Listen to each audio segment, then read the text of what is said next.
Ready? Ready. God. Rolling.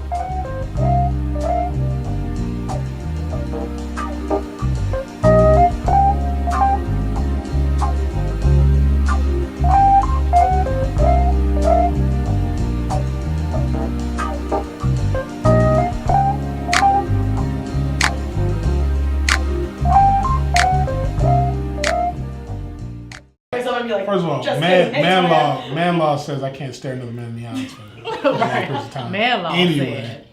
So it wouldn't happen anyway. Like, you just can't be looking in my eyes, gazing after a while. Right. You know, there's a difference between a stare and a gaze and then stalking. You know what I mean? I try not to tiptoe. We're going to wrench this on around, y'all, and bring it on back. It's Latoya Stirrup, Digital Grass, 2Techies. I am here with Dwight Bullard, one of South Florida's political dynasty heirs and former state rep, state senator, District 40. How are you? I'm good. How are you doing, Toy? I'm doing fantastic. So we're going to flip this up a little bit because, you know, this is a tech show where I know politics and tech intersect. Absolutely. Some good stuff. For my first question, though, when did you fall in love with politics? When did I fall in love with politics? I don't think I ever fell in love with politics. And that was going to be my follow-up question. Did you ever fall in love with politics? I don't think you ever fall in love. You fall in like with politics. There's a new term, situationship, right? And that's just, not a full relationship, just we're in a situation until things progress either forward or backward, right? And so that's what politics is for most folks. You're in a situationship. Politics is going to be involved with you whether you're involved with it or not. So it's better to be engaged in it than to not be, because if you're not engaged in it, it's going to take advantage of you. That's the reality. And so, I think everybody should have some orientation around politics and learn to like at least aspects of it, the ones you can pour into or try to control. But there's going to be parts that you absolutely hate as well. So that's the nature of the business. What are the parts that you absolutely hate?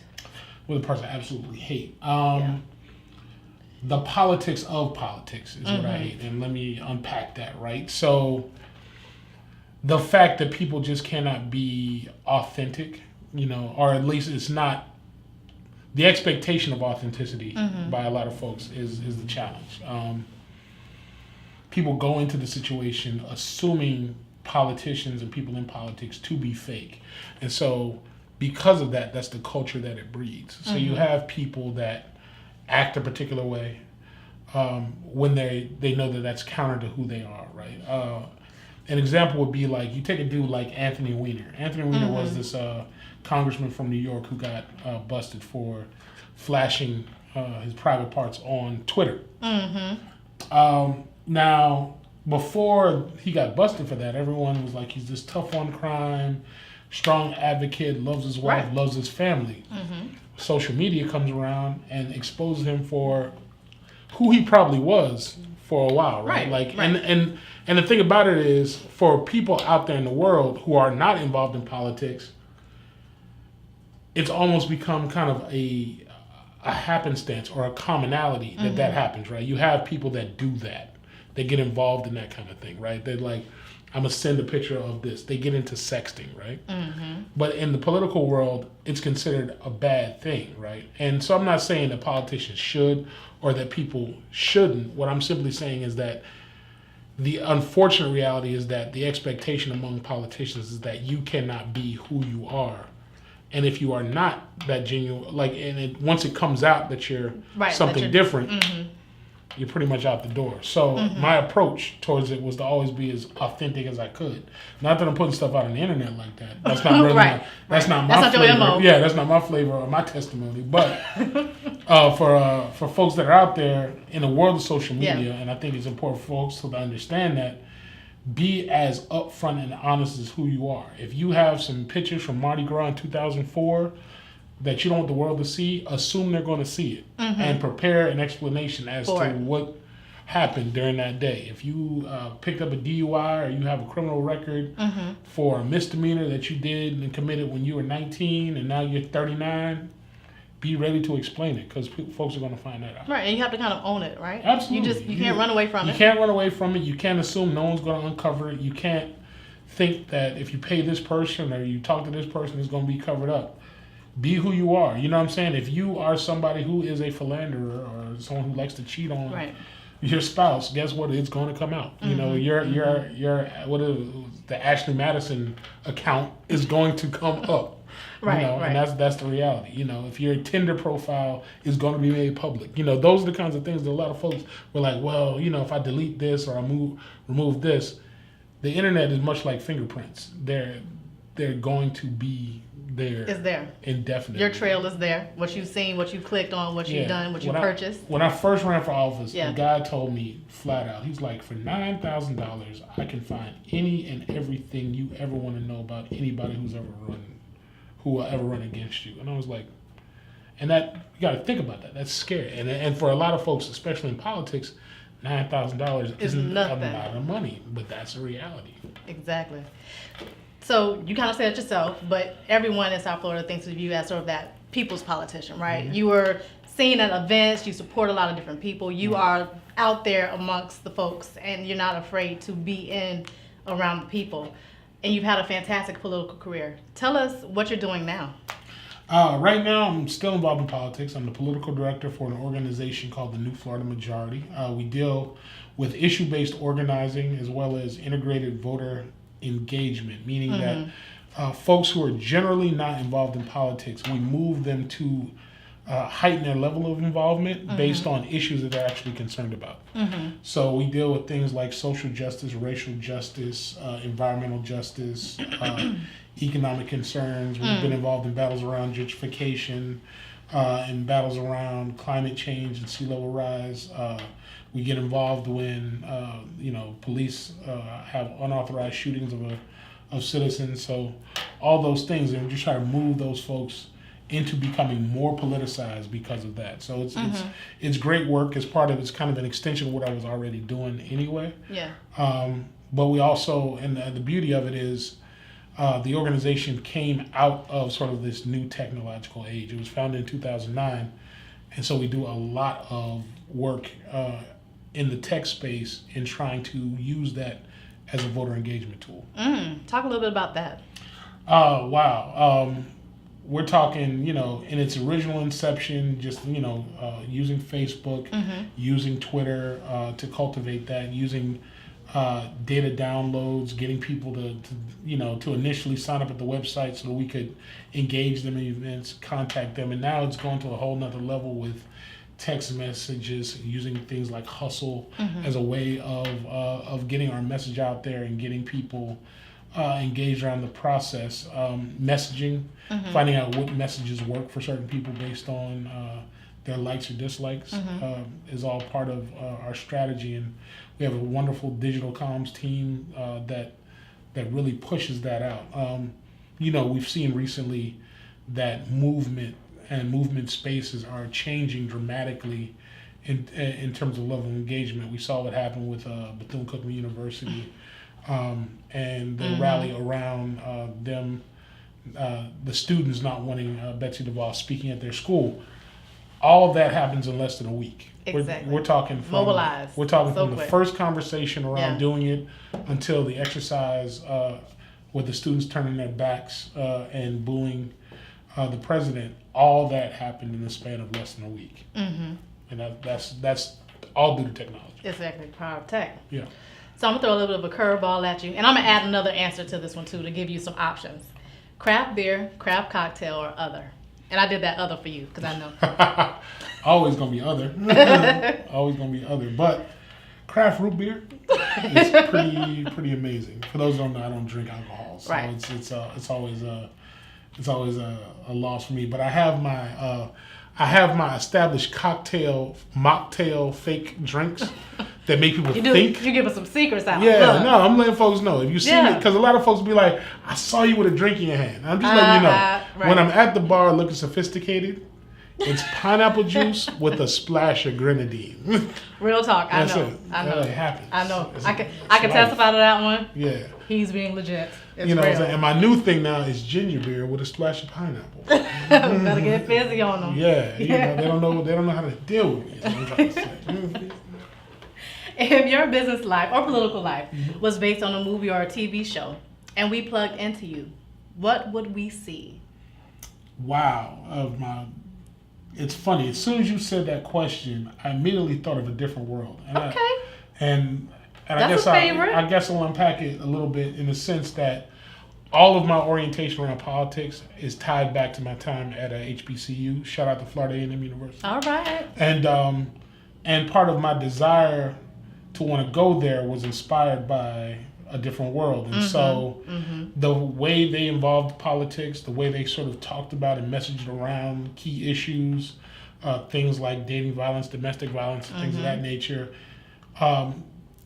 is my orientation as a child. As developing a young adult, going into the HBCU, trying to then cultivate that same thought process and community at that space, and then bringing that into my adult life and my work life. So yeah, it would be a different world. That's a good one. And all a favorite. All seasons, 87 through 93. Exactly. You know what's missing on TV? Shows like that. Because you don't see the Howard University T-shirts and sweatshirts. You don't see the Spelman shirts anymore on TV. It's unfortunate, but I'm glad that we grew up in that era where we saw that. Yes, hands down, one of the, and the same thing with I'm a hip hop head, and the thing about my knock isn't on the different artists; it's the lack of diversity in the messages and the music that's out there right now. And so you have kind of a new generation that will applaud a Kendrick Lamar or J. Cole for speaking out on certain issues, whereas when we grew up, you had this whole swath of folks that were talking. NWA was politicized, Public Enemy,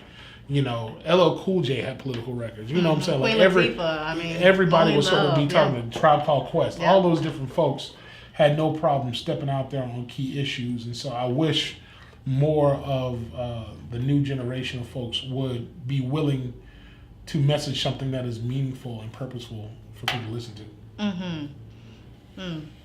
Give me one of the biggest challenges or struggles that you're currently facing. Trying to save the world. Let's just be clear, right? I mean, you wake up every day trying to figure out what's the new thing you can tackle, or what's the continuum of the issue that you're trying to tackle in the present space. And there's always something. There's always something new. There's always something long lasting, you know what I'm saying, like racism, right? You take racism. It's been around since the beginning of the foundation of this country, and then trying to root that out and make people realize that should not be the philosophy, but also understanding that it's hard for some people to abandon that because that's the way it's always been. So it's the weirdest thing when you have something that was at the core of the foundation of a country like America, rooted in racism. You'll even have black people that are scared to let racist things go because they don't know anything else. It's weird. That was a good answer, y'all. That was hot. That was good. Let's think on that for a little bit. That was good. Give me a milestone in your journey and career. Sort of what you've been through, something that you're like, yes, I can hang my hat on that. That was good. This is going to be very simple, but it was being able to take my dad to the White House during President Obama's journey. And it was... But your dad was a politician, so how did that happen, that you took him? So, he left office in 2008. President Obama took office in 2008. So he was out of politics before President Obama became a member, became the President of the United States. But oddly enough, he and my mom both took pictures with Senator Obama back in the day. So they have a big picture hanging on the wall where they did that. But in this case, it was an exercise in power, and that was kind of cool. Like, it was that moment. So I get a call from the White House to my office, and they're like, listen, we want to invite you because they were honoring the 72 Miami Dolphins. And I'm a Dolphins fan, like a lot of folks in Miami, and I was like, oh, damn, that's great. But then it clicked in my head. I was like, I wasn't born in 72, but I think the person who would appreciate it even more is my dad. And so reached out to them. I was like, listen, I know it's it really doesn't happen, but can I bring a guest, to the White House? I know you said the same thing. I was wondering if I could squeeze in my dad in, he was around back in the day. And so the White House turnaround is always very interesting because they'll tell you about a week in advance. And then when you're asking that, they're going to make you wait about 3-4 days. And so I'm just keeping my fingers crossed that it's going to happen. Yeah. And my dad didn't want to even... He's like, they ain't gonna let you know by Friday. I don't need to go. And I'm just like, no, we're gonna make this happen. And sure enough, they came through in the clutch. sent his information in, got his authorization. We were good to go, and he still was trying to fight me. And so I put him on a flight that didn't go direct. It went Miami to Atlanta, Atlanta to DC, and he almost missed his connecting flight. So he calls me from Atlanta like, if I miss this flight, I'm going back to Miami. And I literally had to tell my dad, question, have you ever been to the White House? To which he was like, no. How many black presidents have we had in your lifetime? He's like, right. Perspective. None. I was like, get on the plane, all right? I'll see you in D.C. And so we made it. And so as soon as I get there, he's like, this is crazy. He was taking napkins. Right, he was on it. Gold seal. He was drinking their drinks. He was loving just life once he got there. So yeah, it was dope. Diversity and inclusion. Give me your gut response. Diversity and inclusion. Wow, my gut response is very simply, most folks don't orient themselves around any of those things. Right? Most people do tokenism. You know what I'm saying? And if you're going to talk about real diversity and talk about real inclusion, it's more than just putting a black person or a Latino person in a space and saying we got people on staff. It's really the ability to accept ideas. So let's take black tech, for instance, right? The reality is that black America overuses the internet. That's a fact, right? High mobile users. Right. Yeah. You know, so we're overrepresented on Facebook, overrepresented on Twitter, in comparison to our percentage in the country, right? We have more people using, per capita with cell phones in the black community. Yet, and still, Silicon Valley and the tech community has yet to tap into the fact that there is a serious diversity problem there, right? So the existence of Black Twitter, for instance, is just happenstance because black people are in that space. No one at Twitter is developing anything more around that. You know what I'm saying? Twitter has harnessing it. Yeah, Twitter isn't saying like, okay, wow, let's bring, and bring some folks or even bring consultants into this space to sort of, better deal with that. You know what I mean? And I think that's a real problem is that, when we see things like United Airlines almost get shut down because of Black Twitter, people are now like, oh, wow, this thing is real. Like the overrepresentation of black people is now translating to real power. And if you want, don't try to co-opt that. If you want to just accept the fact that it's happening and develop accordingly. And that's unfortunately part of the, misguided mentality of a lot of folks is they want to co-opt that. It's like, let's co-opt. No.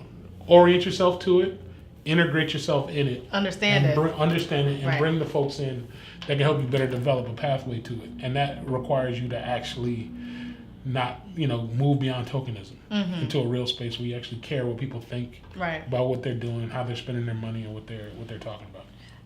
In a similar vein, if you were to have all the resources to fix diversity and inclusion, but you had to pitch your idea in 4 sentences, what would your pitch be? 4 sentences, all the money in the world, and how to fix diversity and inclusion. Yes.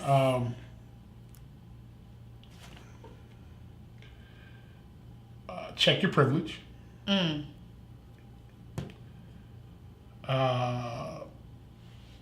Create a deeper collaborative with HBCUs. Okay. Understand that being black is not monolithic. And you can put being black, being Latino, being Asian, anything is not monolithic. And that as quickly as the world changes because of technology has to recognize that they need to change with it. Bing. Drop the mic. That was good. The world is yours. You get to choose one mentor that will invest into you for a year. Who is it? Dead or alive? Dead or alive. Oh. We can resurrect some people, do a little zombieism. Listen, I'm going to be honest with you because he would have been a social media giant. And that is, I'm interested now. That is Malcolm X, right? Okay. I thought you were going to say either Malcolm or Marcus. I mean, truth be told, and I appreciate, shout out to Charles Blow, New York Times, who was speaking in Miami last week, who mentioned that Frederick Douglass at the time that he was here, was the most photographed American in American history, and that was a fact I didn't know. Wow, that's a good fact. And so he pointed out the fact that social media had been around during the time of Frederick Douglass, who, by the way, in case people were listening to Trump, has been dead now for several years. Wait. Several years. In case people don't know what remark you're talking about, you got to give us the backstory. Okay, yeah. Give us the backstory. So, President Trump, in an interview and being asked about Frederick Douglass, said that he is currently, it made it seem as though he's currently doing a great job as an American citizen. And Frederick Douglass, of course, died before 1900. And so he's been dead now for a long time. Well over 100 years. Yes. And so, but during his time was the most photographed American, black or white, and relished being in front of the camera. But taking it back to the Malcolm X comment, if Malcolm X had access to Twitter, had access to Facebook, had access to these tools, just the spreading of the message, even in the message of evolution. And one thing that most historians note is that had both Malcolm and Martin been alive and been allowed to flourish, they would have ultimately come to the same conclusion and would have ultimately worked together. So by, we're talking if both of them survived the 60s, by the early 1970s, they would have been partners at the firm of King and X. A force to reckon with, right? Absolutely. They were monsters by themselves, but it would have been major moves if they were together. Let's see. There's always a soundtrack to life. And you're a hip-hop head, so I'm excited to see what you're going to say to this one. If your life was a song or even an album, what would it be? Ooh, wow. You said life. Life. That music that you hear when you're walking down the street. Yeah, like so if it was one song, it would be Fight the Power by Public Enemy. Okay. Hands down, right? In terms of life, because that's just something about that raised my spirit. And mind you, this song came out in 89 when I was a young buck. Something just speaks to my soul in this song, especially the line like Elvis was the hero the most, but he's never been to me because he's straight up racist. The sucker was simple, and then he's like, right. Y'all know the rest of the lyrics. Yes. But then if we're talking about an album, wow, a whole album that sort of speaks to my life. I'm just gonna be honest. Thriller by Michael Jackson. Okay. Yeah, just because. From front to back, or some of the radio tracks. No, I'm talking about kind of everything, right? I mean, Beat It, Billie Jean, but especially Lady in My Life. You know what I mean? Right. It just speaks to my spirit. You better get them. You better get them. Right. So we're all in this game called life. What would define your legacy? Service. One word. As a matter of fact, it's a tattoo that I got. You gotta show it to the people. There we go. Most folks ask, why do you have an arrow pointing at your bicep? The reality is that's a West African symbol for servant leadership. And it translates to, he who wants to be king must first learn to serve. All right. And the bottom line is that we're put on this earth and kind of Thurgood Marshall, actually Charles Hamilton Houston, who was Thurgood Marshall's mentor, speaks to this about lawyers. But we I think we're all have to process this. And it's a quote that simply says, you're either going to be a social architect or a social parasite, right? Social architect. There's no black or white. There's no points of gray. You're either put here to help move society forward, build something, or you're here to tear it down. And people who say, well, I'm going to sit back and do nothing, you are the parasite. And that's what folks need to understand is just if all you're doing is just going through the normal rigmarole and consuming and not doing anything, not paying it forward, not doing anything to help anybody else in any capacity, you are in fact a social parasite. So if you got to pick between the two, always pick social architect. And so service is my architecture. That's the building I build, is trying to pour into other people. I love that. Yeah. That's why you do what you do, Dwight. That's why you do what you do.